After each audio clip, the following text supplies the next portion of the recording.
Life can be so challenging. Where can you go to get divine clarification, help, and advice? Well, may I introduce Natasha Venter, medium coach and direct connection to your guides and angels. Through her podcast, Life Clarifications, Natasha will help you navigate through and create your life's destiny. My name is Kevin McDonald, co-host of this podcast, and I've seen her work and know that through her incredible talent, you can be changed forever. So let's start another episode of Life Clarifications with Natasha.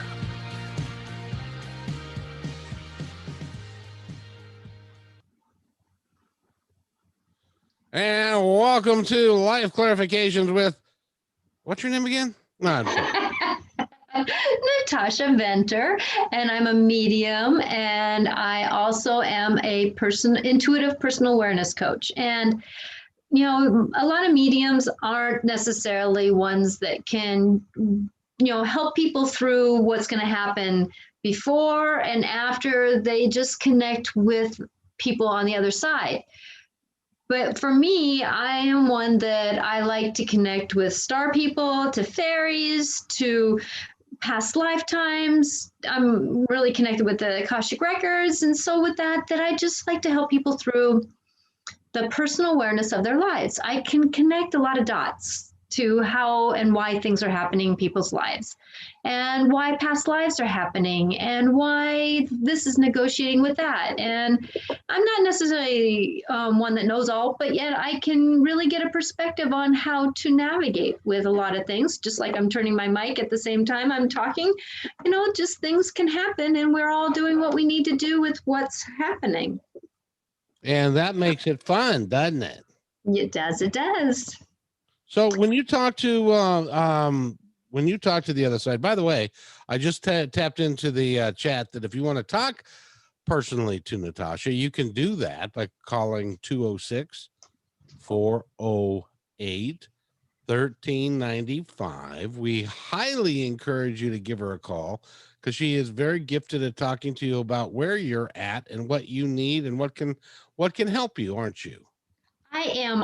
And, it's just one of those things that when we do things like that, I'm sorry, I kind of got a little distracted. My kid, to be honest with you, I'm kind of in a crossroads right now where my kid's going to be moving to New Mexico right after the holidays. Matter of fact, the 27th, I think we're going to be getting the car and leaving. And so I just happened to find a plane ticket to that was pretty reasonable to go. So she was just handing me my phone back. So I am sorry, I really did not hear that question, and I apologize. I'm sorry, I didn't ask a question. No, I'm kidding. Okay, you made a statement then. No, I'm kidding. No, I was just, I completely lost my train of thought there for just a second. So, but when, let's get this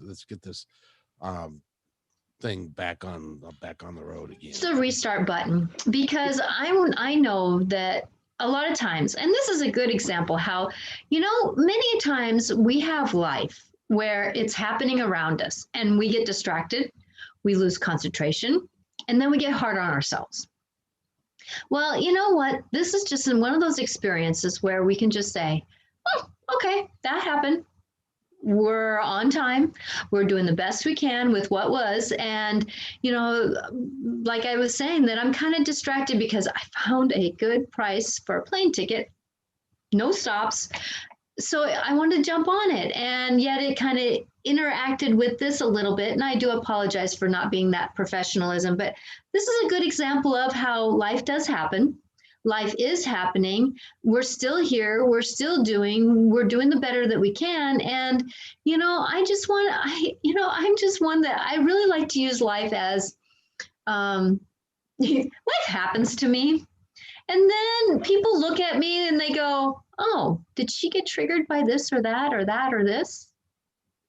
And at that moment, it's like, why get frustrated with myself because I wasn't holding up to my expectations, which life wasn't letting me hold up to my expectations, which I didn't really have expectations because I was just here doing the better I could.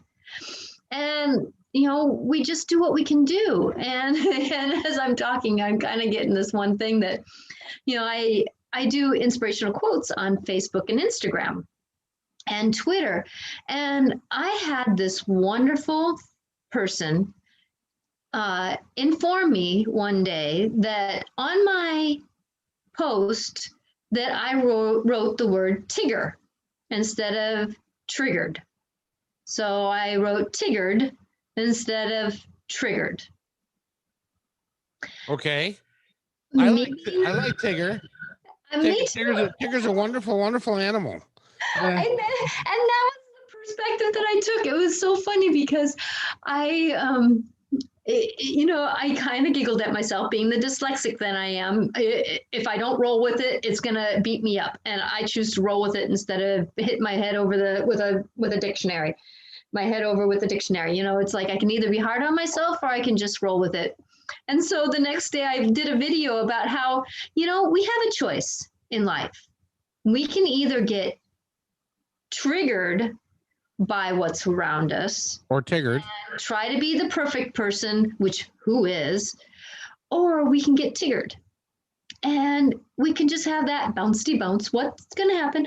Oh, well, I made a mistake. And so I did a video on that. That I hope that people learn that they can be tiggered instead of triggered in life. And right now, we have so many emotions, so many aspects of grief. We have things that we can do, can't do. And I know we've talked about this on this show before and on Life Between Lives, that, it just seems like it's getting thicker and thicker and thicker. And as we do this, that we're going to be triggered, that we're going to have these moments where things are happening. And as my ears are ringing, that, and I feel like it's Mother Mary, and she's just wanting to say, my dears, we all in different lifetimes, my dears, that we've just been part of life and part of this humanness. And don't worry about if we are not perfect, because when have we ever been perfect? Well, I want to ask you real quick, because a lot of people there are humans that have got the issue that they need to be perfect. Now you have to figure out and define what perfect is, I suppose, but a lot of it, I think those are stories that have been told to us over the years by other people who have no relevance to us at this point in time. So it's hard, to get triggered. Can we talk about triggered and tiggered a little bit? Because I know that many of us grew up with parents or with others around us that were perfectionisms, tried to hold to a tight line. Many of our generations before now had to, if they went in and did a factory business, if they didn't do everything exactly how the line was called for, it screwed up the whole line. And so they kept that perfectionism coming home. And women were held at a standard that it was like, okay, dinner has to be done here, da da da da da da da, and men had to be held at this da da da and this da, da, don't show your emotions, da da da. And we're in this new world right now, guys, that that we just kind of have to have a that kind of that like a stone rolling down a hill aspect of it's going to happen the way it's going to happen, and we can't really stop it from happening the way it is. And the more that we can just kind of go,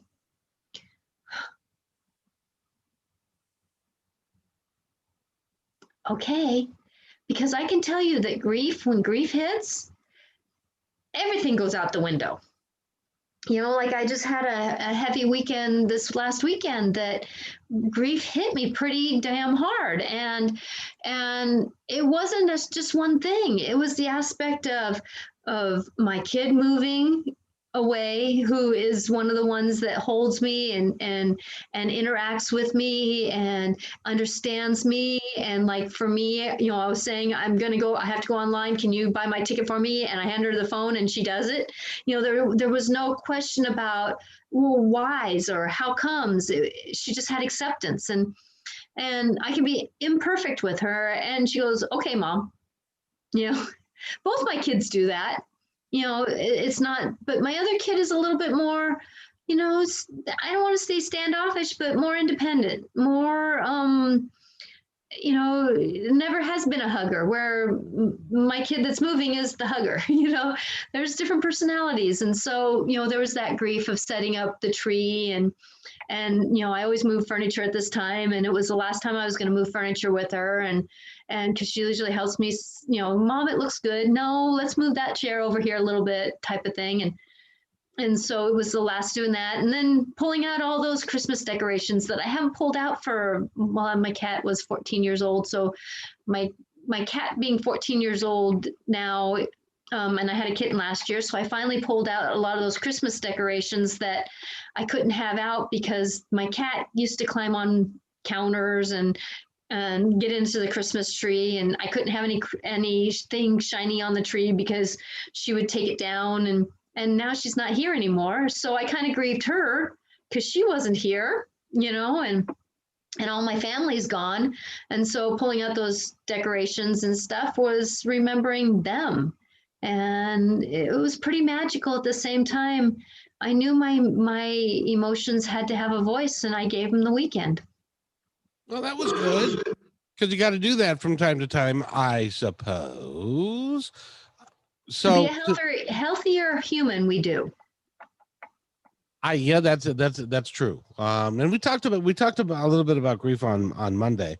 I have a little bit different take than you do on it, because we've had different experiences in life, and which is cool. But I wanted to talk to you about, how do you, if you're being triggered by something, how do you know that you're being triggered by something that's either real or is not is not real?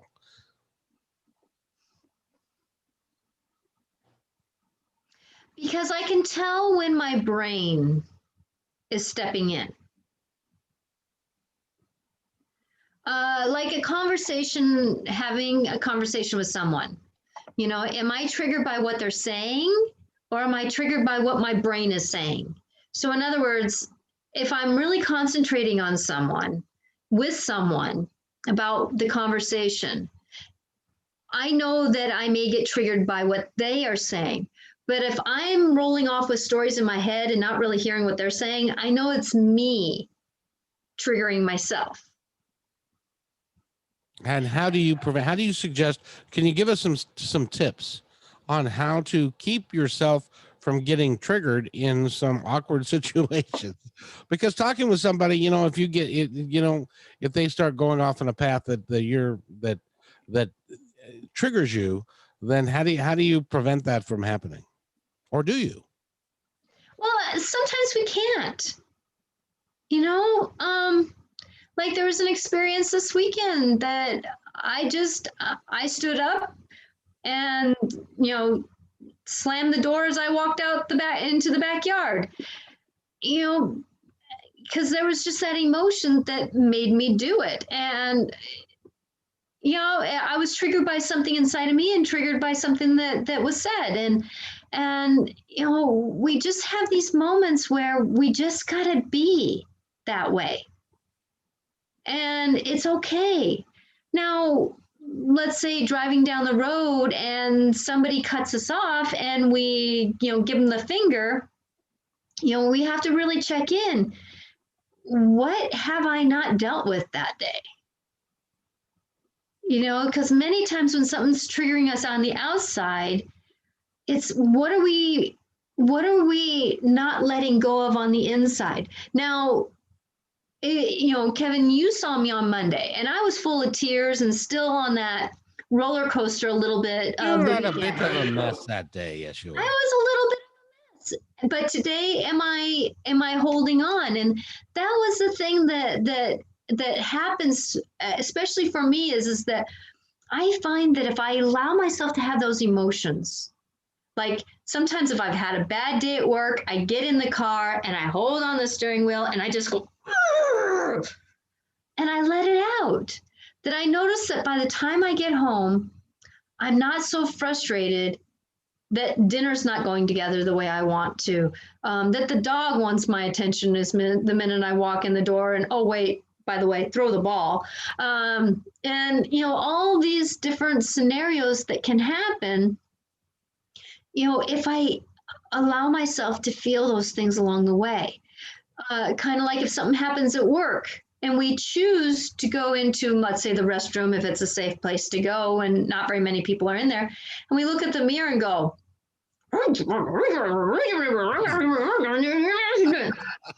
I gotta ask you, because I saw a picture of your house after you decorated it, and I do have to say this: you, my dear, are a bit of a perfectionist. Yeah, I can say that in a way. I mean, your house it looks beautiful, and with all the decorations and all the things you do, and to make it that way. But if it was, my point is, if it wasn't perfect, would it bother you?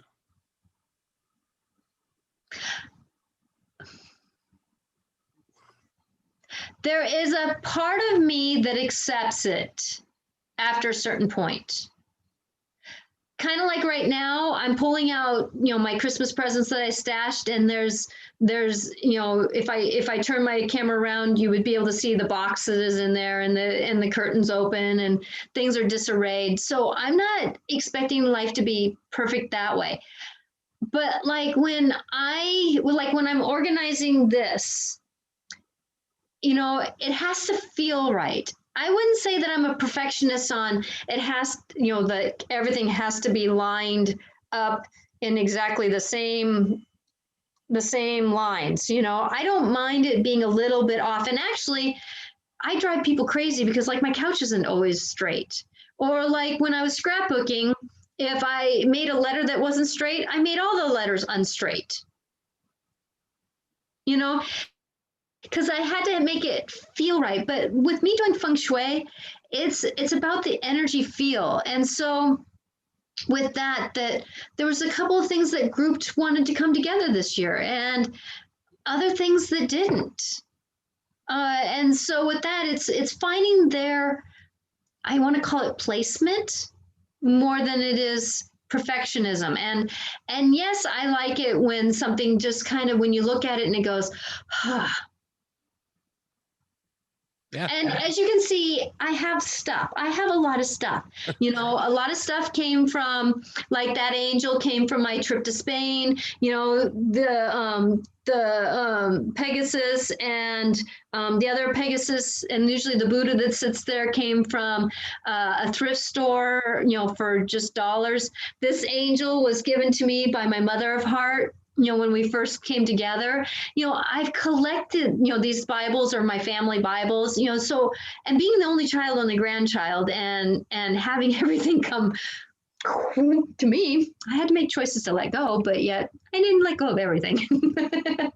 Well, you're not what you would call a minimalist. I'm not a minimalist. No, I actually not. Like that country feel, that country, just things just have an to them. Right. But let me put it into a context that you can relate to what I'm trying to say. And that is, I've been, I grew up in the restaurant business since I was 19 and started as a dishwasher at Denny's and I gradually went through and I was a cook and a waiter and a bartender and a manager and a district manager and a national sales manager and all that kind of good stuff. But one of the things that I always did was I always did Thanksgiving. And when I cooked, and I depended upon other people to help me make sure. Now, you've done Thanksgiving dinner, so you know that it's difficult to make everything, time everything, so everything comes up all at the same time, and it has to be in coordination with other people who also got the same degree of desire to make sure it happens all at the same time so that everything is served hot and everybody enjoys it and all that kind of stuff. And I'm going to say this is the first year out of all the years I've made Thanksgiving dinner that it actually happened the right way. But I'm extremely, that's one of the things, one of the reasons why my ex-wife is because because it was vital. It was, to my mind, it was vital for me to make sure that, because my talents were on display, and if I put together a crappy Thanksgiving dinner and the turkey's cold and the mashed potatoes are lumpy and the gravy is like water, and then I would lose it. It triggered me. And I never got, and to this day, I still cannot do it where I don't get triggered by that kind of thing, because it's has to be done right. I'm going to do it right. And if you stop me from doing it right, I'm going to get mad at you. How do I stop that?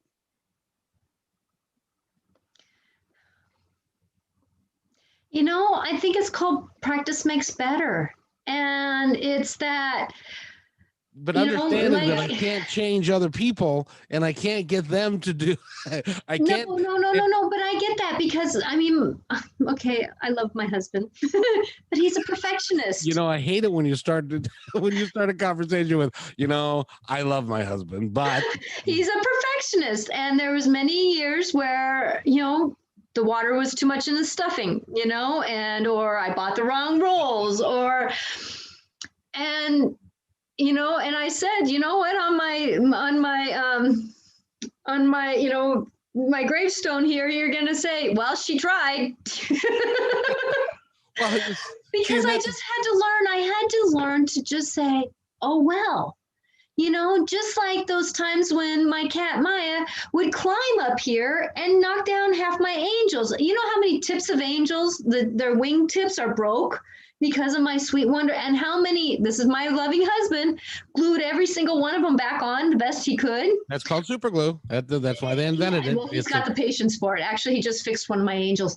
It's just that I broke. But it's that moment where we just have to, almost go, oh well, and that's that practice. It's the practice that we get to when it's the first thing that we say. It's that, oh well, I tried, oh well, and some people that doesn't work, but for me, I had good 7, 20, 30 years of practicing that, living with who and doing the things that I do, because and I think that's part of me that even though, like you say, that I'm a perfectionist, looking around the house, that the decorations that I chose to take pictures of, that I do have a placement where I feel like I do better. I feel like that if I wasn't doing this work, I could be a decorator. See, that's the thing. You take a great deal of pride in that. I do, because being growing up the dyslexic that I am, that this category was my category.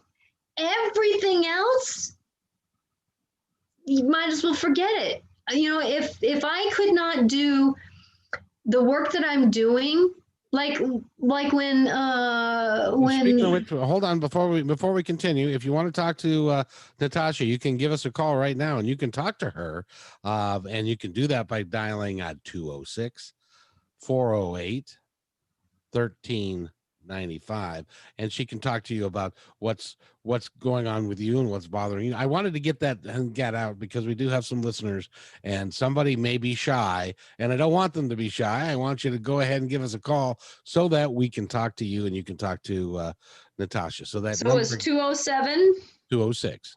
No, 206. See? 206 408 408.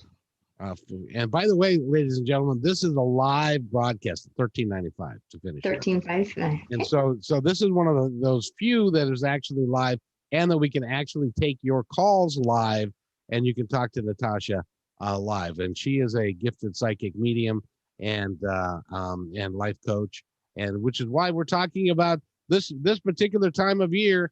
Everybody, it's easy to get triggered. It is, and it takes a lot of strength. I'm going to repeat that. A lot of strength. Did you say a lot of strength? I did say a lot of strength to being triggered to say, I need a minute. Even if that means that you take a deep breath and you turn around and you know, like if family member triggers you, you know, sometimes just taking a deep breath, turning around and looking at another family member, or you look at the wall, and it just gives you that second to process. And then when you let your breath out, instead of screaming and yelling, you might have that moment of going, oh, I don't like what they said. Nah, I don't like what they said. But I can see that they have a different perspective, you know, and it takes practice. It really does. And I'm going to say that I am one that maybe I have a little bit more calmness than a lot of people. Of course, I lived with, you know, the people I lived with for a very long time. You know, Leos are, you know, most of my family. So I learned how to deal with fire signs in the midst of being a water sign. Well, you know, the only thing that we can validate that is if we get a family member of yours to come on and validate that for you, because if you were to have my kids come on this show and they were and I were to say, so your dad was a wonderful guy growing up, wasn't he? And they would tell you the truth, and that I wasn't as wonderful as I would claim to be. But you know, but kids trigger you, your work triggers you, your wife or husband triggers you, the dog can trigger you if they want to go outside and stuff. So how do you, I want some answers, damn it. How do you not get triggered by some of this stuff? And I'm going to repeat it. It's called Life Does Happen, and you just start practicing taking a moment. And that's really the one way that you can work through a lot of being triggered, is just taking a moment. Kind of like when my dyslexic dyslexicsness is. That was very good. I could see I could never do a pop like that to save my life. Well, did I take a moment and kind of reset myself a little bit? Didn't have to. You didn't. So my dyslexicness. There we go. I cannot say that word. I'm not even going to try now. See, I could either get triggered with that, or I can say, move on. Just move on. It's okay. Move on. And, you know, I come by it honestly. You know, I grew up in a family where my parents didn't fight. We talked things out. We negotiated. I was an only child, so I didn't have siblings to fight with. I didn't have friends to fight with really either. So I had a lot of mental time to work with myself. And so I had choices, but yet at the same time, being bullied, being criticized, being left out, being called stupid, and those kinds of things, you know, I had to play a lot of games with my own mind, and playing games with my mind was about, are they telling a truth, or is my truth okay? Your truth is okay. Has to be. Truth is okay. And so with that, and then, you know, my first marriage was about being, I was married to an alcoholic drug dealer, and, you know, I had to learn it the honest way. I didn't do it myself, but I had to marry. So in 3 years, we moved 7 times. You know, so I had life happening around me. One step ahead of the law. Then I married another husband who had an alcoholic problem. And then my parents passed, and then I had kids, and then life happened. But I had to just kind of say, and I practiced, okay. You know, and there's going to be times, and I'm going to tell you this, that it's okay if you're reactive. Like this weekend, I was dealing with a pattern that needed to stop. I didn't necessarily need to stop it, but it needed to stop. And me being the emotional baggage I was this weekend, and thank you, Veronica. Yes, I am doing a lot better. You know, me, like my kid says, you are emotional, Mom. You're either down or you're up. So how do you equal that out? And since you don't believe in, like scotch or vodka, and you don't take any, how do you even yourself out so that you can avoid the ups and downs and the hayride of going from ecstasy to hell in the course of 20 minutes or so? Because I understand that life is a roller coaster. I understand that, like, if I have a really big up and I'm really happy in the morning, that there's the prospect that there's going to be the opposite. Life has opposites. Just like I knew this weekend, I felt it coming, and I know the pattern because I've dealt with grief for 20, 30 some odd years. So I've had this understanding of the pattern that starts up, and I started feeling it about Thursday. So my dyslexia got triggered. I just started I started getting weepy real easy, and I just felt it starting to come on. And I just knew the weekend, it was a safe place to just go for it.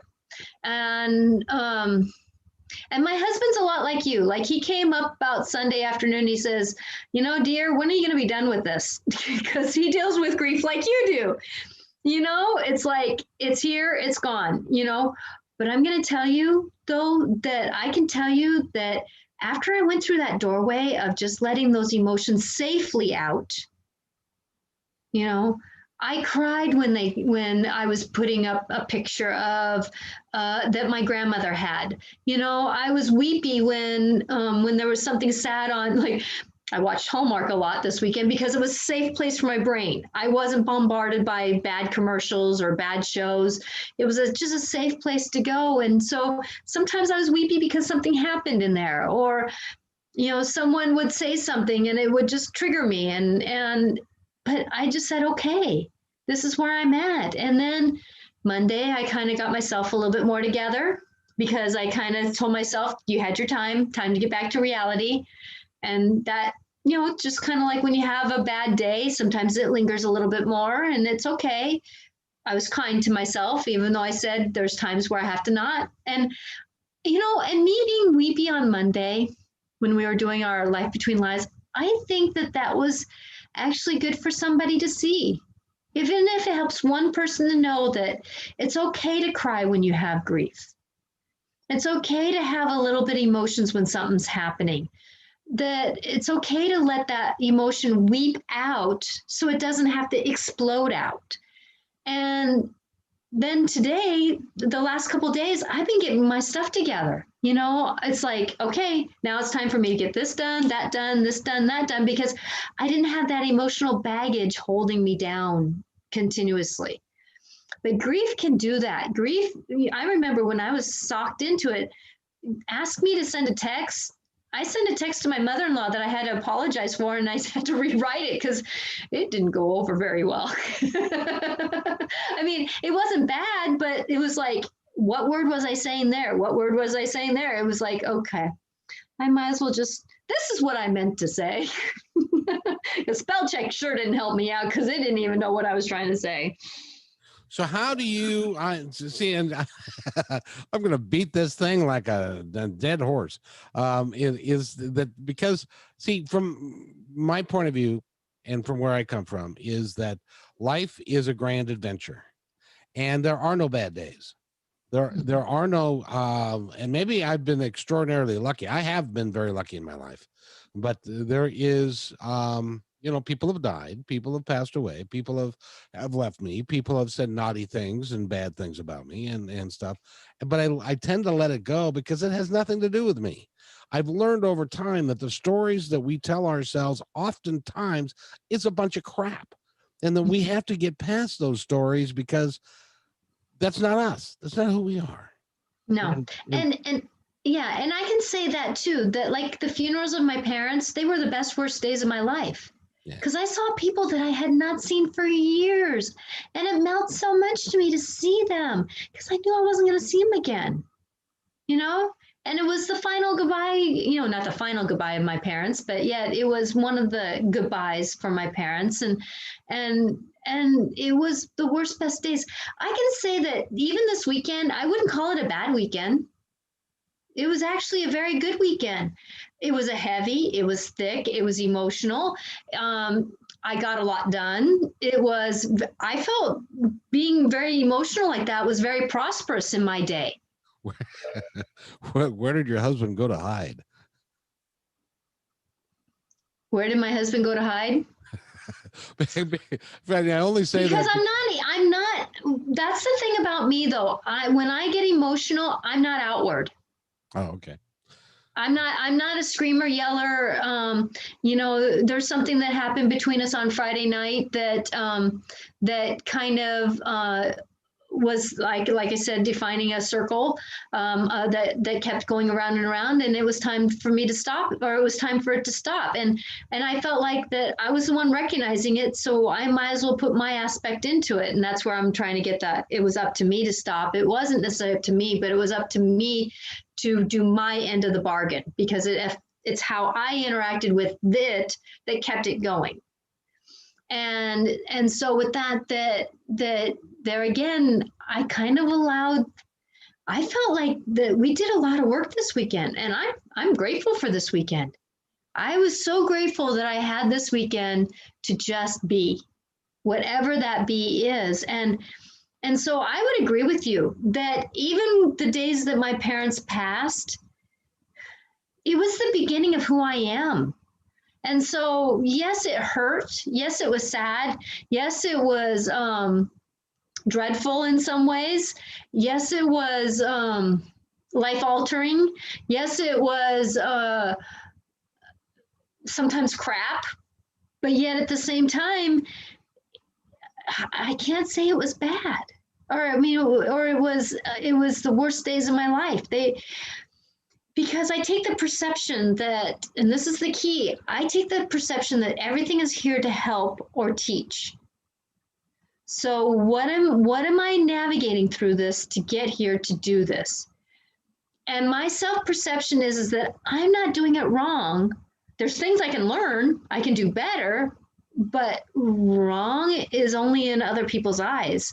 And yes, maybe murder is wrong. There's certain things that are wrong, but yet me deciding not to cook dinner that night was not necessarily wrong. You didn't cook dinner that night? No, I had to go do something, so I ended up buying my husband pizza for dinner. Well, that's a win on he probably wanted to have pizza. So that's perfectly that's perfectly okay, because it's amazing how we get stuck into our life cycles of this is what's expected of us and this is what we are supposed to do, and so we go do that, and then we plan dinner, and then we go make dinner in your case, and in my case it was something completely different, but that's we as individuals, as human beings, number one, we need to laugh at ourselves a hell of a lot more than we do. Exactly. Kind of like when I went out the door that night and went to the I have a big cedar tree in the back corner, and I put the fronds, how our cedar trees in the Northwest have really long fronds on them, and so I put the fronds over and I let the tree hug me, and the tree kind of said, "You were going to trim off this limb, weren't you? And look, now you're hugging me," in the middle of me crying. So if that isn't funny, it's like me bawling because it was just a perfect opportunity to let a lot of emotion go. And I didn't label it, claim it, or anything. I just said, cry. So I went and hugged a tree, or a tree hugged me. And cedar trees are my home trees. They're just home to me. But when I put it over and the tree says, "You were going to trim this part of me off, weren't you? And now look, I'm hugging you." I kind of had to giggle, because it was like, there again, though, opposites will happen to help balance, because we're not meant to be extremely happy, even though it's nice to be there sometimes. It's not, and we're not supposed to be extremely depressed and sad and grief-ridden, even though it's okay to go there once in a while. But it's okay to be there, but come back to center-ish. And remember, center-ish is sometimes here and sometimes here. It's not always the perfect exactly here. And so being where we need to be helps. And like Veronica said, in the chat, that I'm learning to stop and breathe for a minute and then go forward. that, we all have these moments where we do need to take a moment. And that's why when I got very upset, I took the moment, went out the back door, and stood outside and hugged a tree, because I needed to breathe for a moment, to get a different perspective, to come in the house. And he needed a different perspective so that he can come into a conversation where we can work together. But without that, we would have just started doing this, and that wouldn't have gotten us where our patterns, that would have kept us in our pattern. And we needed to break the pattern.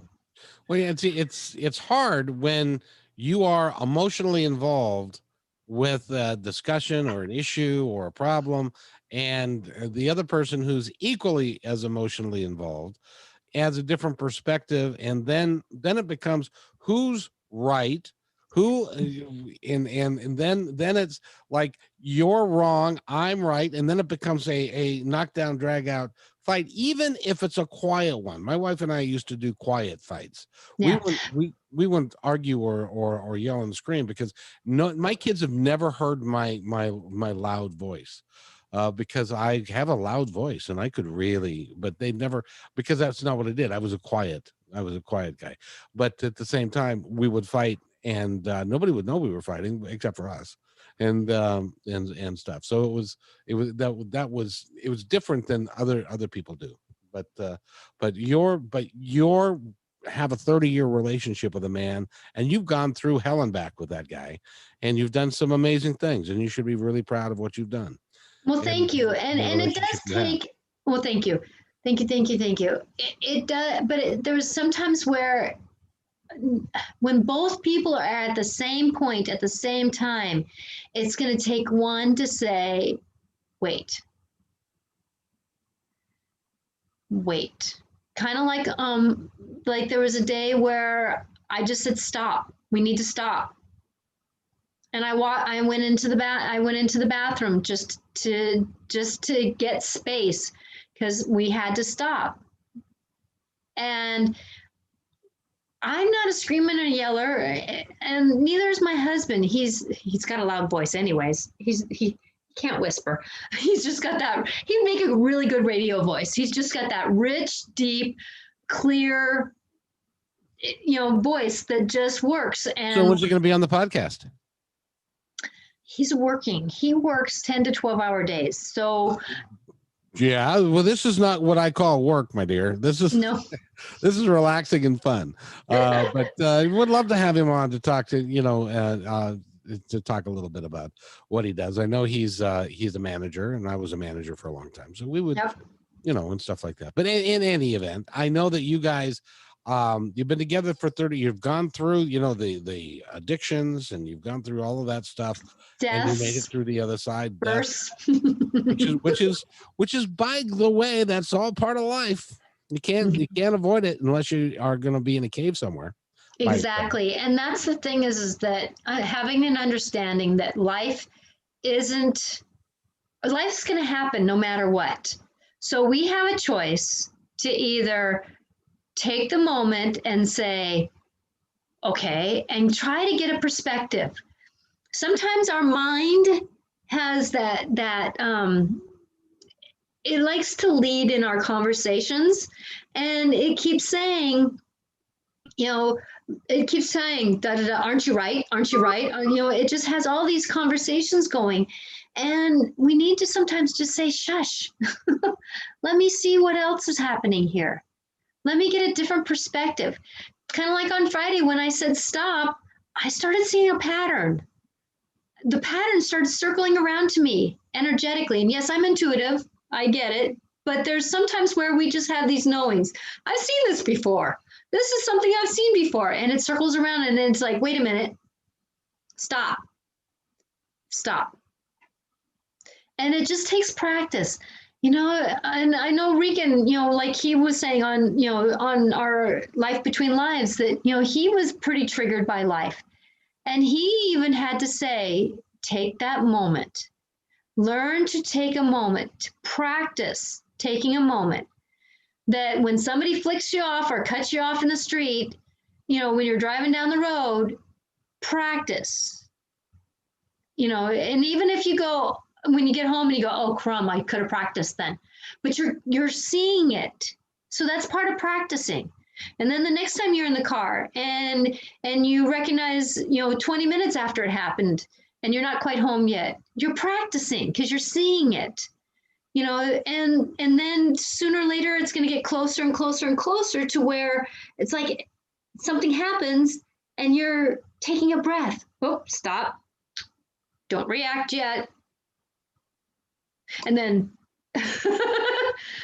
instead of out here where everybody can see, you do it down here, because you're, even though you're letting that emotion out, you're not inflicting it on someone else. And that is the difference between letting the emotion interact with you and just blurting it. Yeah, but that's not nearly as much fun. Trying to fix things aren't fun either. When we get in that ball rolling, things are said that it's like, why am I saying this? Where's this going? It's kind of nice to practice getting back here. But, if we've taken, 30 years of practicing one way, it's not going to happen right away going the other way. We have to, you're right. We have to take time to practice it, to navigate it. Just like those times when, I was so insecure about what I was writing, I wouldn't write, I wouldn't talk. And then I kept practicing telling myself I was okay. And then life put me in an elementary school. And so I was practicing, learning things. And then pretty soon I was teaching kids. I got a job teaching kids as a paraeducator. And I wrote things up on the board, and here, and I was teaching them about, it was funny because a lot of them, the kids were kind of that dyslexicness to them. And so I was talking about how everything, we make mistakes, it's okay. And guess who came in? The principal. And she looked at what I wrote and she says, Natasha or Mrs. Venter, can I fix some of the things on your board? I said, sure. And she erased and then she fixed the spelling. I said, thank you. I was just talking to the client, these kids about how, the students about how, making mistakes that they're just part of life. And thank you for showing me what I needed to work on, because now I'll know better how to spell that word. So thank you very much. And she says, you're more than welcome.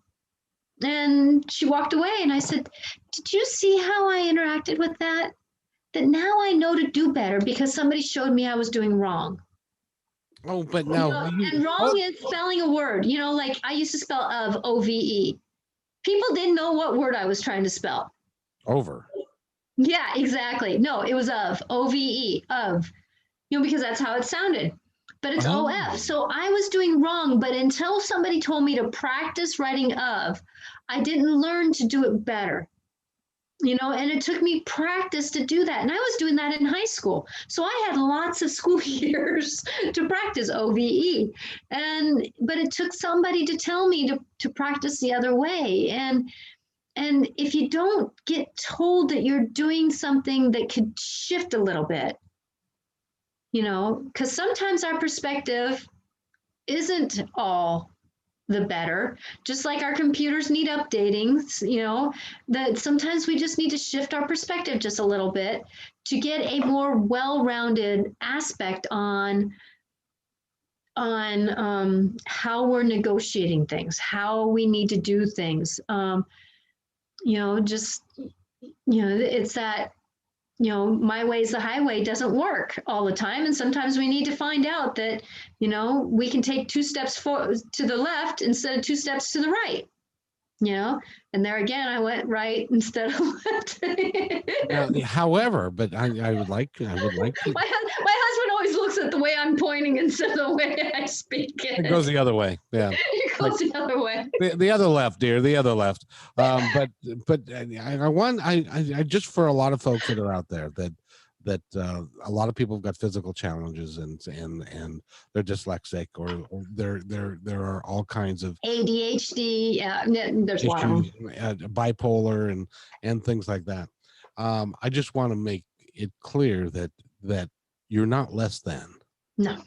You have a challenge that makes you have to work a little bit harder at something than somebody who can come across it easy. But you are just as good as anybody else. And in fact, I believe your dyslexia plays a role in your communication with the other side. What do you think about that, huh? I totally agree. I totally agree that if I read so many books, if I read so many other truths, I don't know if I would have found my own. And not to say that what an angel tells me is total truth. I have to kind of check in with it and see. You know, I check in with past lifetimes. I check in with future lifetimes. I check in with a lot to see if it's more truthful. But I know that the angels are more truthful than not, and I do believe them more than not because they have not led me wrong. Well, the issue is that because, and John Edward talks about this, a lot of psychic mediums do, is that you, my dear, are an imperfect filter. Mm-hmm. They are the perfect messenger, but you're an imperfect filter because of your humanness and going through your brain and that sort of thing. So it's a different avenue, but when as pure as you are, that allows it to work better through you because your agenda is less than a lot of people. Exactly. Yeah, I would totally agree. I'm grateful, actually. Once I became more in unionship with my dyslexic self, she and I are great partners in this dance. And, you know, we've had to learn some coping skills to work together, kind of like it doesn't just take me 24 hours to get my newsletter out. It's usually a week, you know, because I get inspiration and I speak it into my phone and then I, you know, put it on, you know, then after I proof it a couple of times, then I put it on the computer and then proof it even more. And then I send it out to my proofer and then she gives it back to me. And then I kind of, sometimes things need to be shifted because language or by the time I got that information, something has shifted. So I have to update it, like example, this last time I had a dream that I felt was important to talk about. And then instead of saying, you know, I had a dream last night, I had a dream recently. You know, it was like I had to shift the word, but then that sometimes shifts the sentence. So, you know, it's just things have to be updated, you know, but I learned that's okay. You know, I'm okay doing a week with my newsletter. Well, but you see a lot of things come to you in the course of that week. Everything is there for a divine reason. And if you were doing it all in one night, you would miss some of the things that were downloaded to you during the week and or the just the expression of life. It's like the whole reason, you know, I got to share with the folks that are listening, the whole reason we're having this discussion at all is we got on today and we said, what do you want to talk about? I don't know. What do you want to talk about? I don't know. What do you want to talk about? Well, and then Tigger came up.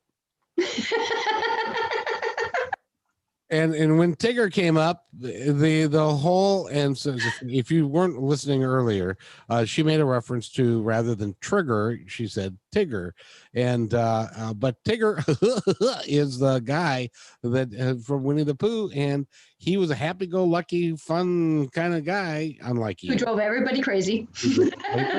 But that led us to talking about being triggered. And like you were triggered over the weekend and how I get triggered and hopefully we can provide and have provided a few tips for people to understand that number one, the personal opinion, if you're getting triggered, it's all internal. It's all up to you. You have a choice not to get triggered. You can let it go. Let it go and let it be. That's the gospel according to Paul McCartney. Let it be. But you don't have to get triggered. Do you? No, but I think being human, we will. Of course. That's where I'm gonna say though, that's where practicing. You know, it's not a flip of a switch. It is about practicing. And I might have had more practicing years just because I grew up in a family that I did. That, we didn't have we had discussions more than we had fights. I didn't have siblings. I didn't have, friends to interact with, that were telling me how to work through things, showing me, practicing with. So with that we all have these moments where things are going to happen. And I'm glad to be alive, that I can be triggered. I'm glad that I'm having this experience because, the people on the other side, a lot of them want to come back and be here again, because this life experience is so filled of yeses and nos and ups and downs and ins and outs and lefts and rights and lefts and crookeds and straights and if we have a perspective that life is going to be up, down, in, out, left, right, crooked, straight, then many times we can say, oh, instead of. You know why people on the other side, more than ever before, want to come here? There's one particular reason, and I'm going to give it to you right now. This is the gospel according to me. It's indoor plumbing. 150 years ago, there was an outhouse you had to go to. Now you can take a shower, take a crap, and you can go it all in the comfort of your own home. What other place would there be to go to? No, it's indoor plumbing. I'm convinced. Yep.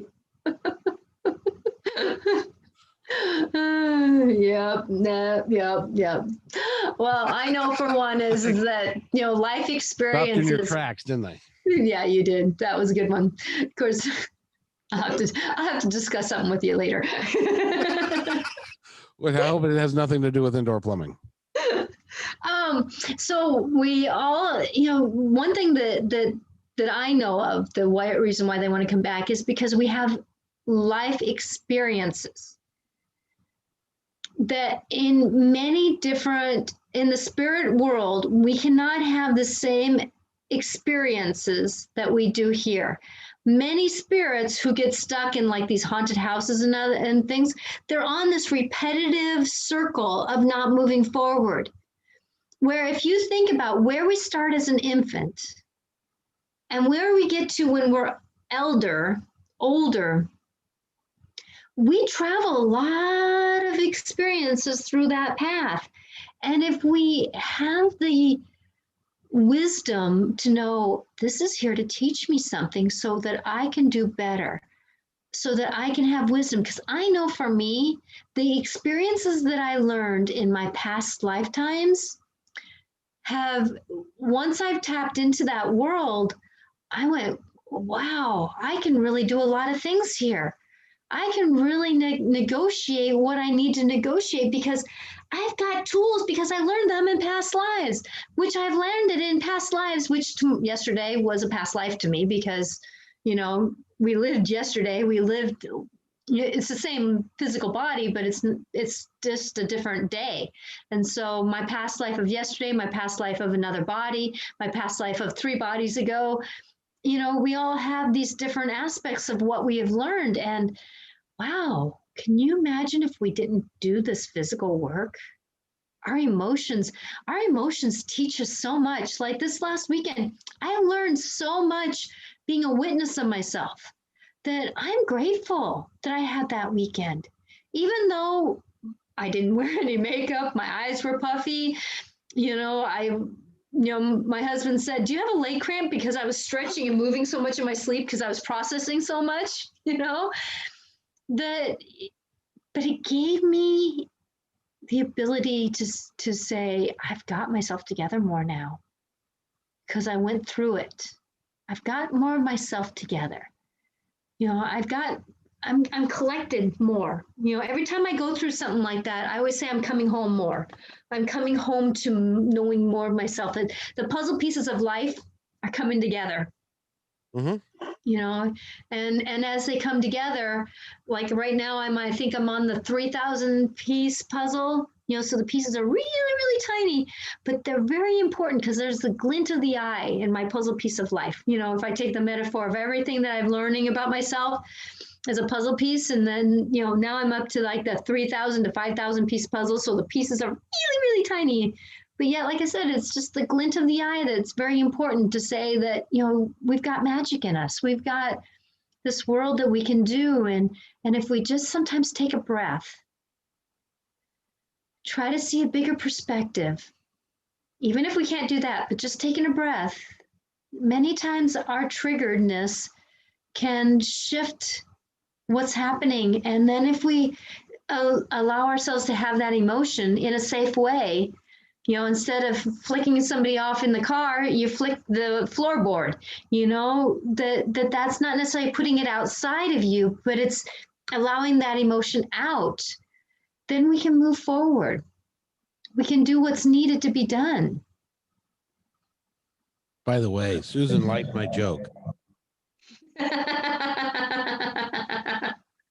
She's probably thinking a little bit of my own joke here too. Well, but and I'll tell you, this life, first of all, we are very heavy. It's a very heavy environment. It is we come from a place of absolute pure love. We come down here and this is anything but. It's heavy. It can be dark. The energy can be dark. The working through the issues that are presented to us can be very tough. And that's why I've been told that on the other side, they hold people that come here in great esteem, because it's a difficult existence. And people who come back, there's some that don't, just like, hell no, I ain't going back there. Are you kidding me? But there are people that are interested in bettering themselves. And this is an environment that you can do that. You can grow exponentially if you allow it. So. If you allow it. And that's the difference. If you allow it. If you stay in the same circle, life doesn't change. But now you get to do it again. Yeah, you get to do it again. And then, well, did I learn something different that time? But isn't there a saying about how if nothing changes, then nothing can change? So the only one that can change is thyself. And no matter how much that I know that the people around me can do things different, the only one I'm responsible for is thyself. Yep.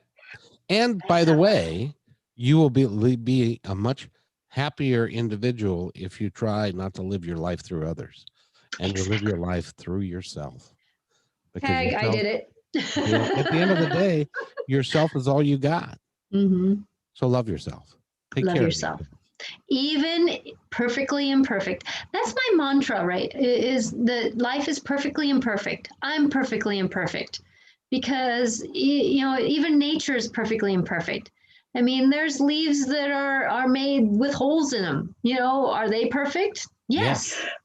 There's grass blades that, grass that has different ways of growing. There's some clover that is 2-leafed, 3-leafed, and 4-leafed. Are they all imperfect? Are they all wrong? No, they're perfect. So perfectly imperfect. We are part of nature. We're perfectly imperfect. So I hope that that's one of your mantras that you can, someone can take on to themselves is, what is this here to teach me? And guess what? I'm perfectly imperfect, walking this road of life. And I'm going to let my emotions have a little bit of say in today's navigation. And you're doing the best you can. And you're doing the best you can. Sometimes it ain't perfect, but sometimes it is. So thank you very much, everyone, for sharing this hour with us. And we will be back. Are you going to make us go now? We got to leave. It is 5 o'clock. Yes, I'm going to have us go. So thank you, everyone. And whoever you believe in and whatever you believe in, just have some magical time in your day if you can, because life is heavy. And if we can just say, I'm doing the better I can, and pat yourself on the back and give a smile in the mirror to yourself, life does turn out just a little bit better than not. That's according to the Gospel of Back to the Future. Man, that's heavy. So I'm Natasha Venter, and you can reach me at www.angelicclarifications.com, or you can email me at natasha@angelicclarifications.com. Do that again, please. www.angelicclarifications.com or natasha@angelicclarifications.com. And I do sessions. I do inspirational quotes on Facebook, Instagram, and Instagram. And here on YouTube, I have many different inspirational videos. And she can talk to you about what's going on in your life because she can really mean it. She freaked my son out. So, and he's not easy to freak out. So it worked out well. So, Natasha, I appreciate it. By the way, my name is Kevin McDonald, and you can go to My Independence Report. Just Google it, and I've got 172 episodes up of a lot of material that's very similar to this, only not as good. This is pretty good, I got to tell you. So, see you next Wednesday at 4. Natasha, thank you. We'll see you next Wednesday, 4 o'clock. Don't be late. Hey, and thanks for listening to this episode all the way to the end. Hey, pretty cool. Hey, don't forget to follow us so you can receive regular updates and new posts. And remember, take care of each other because each other's all we got. See you next time on Mind Independence.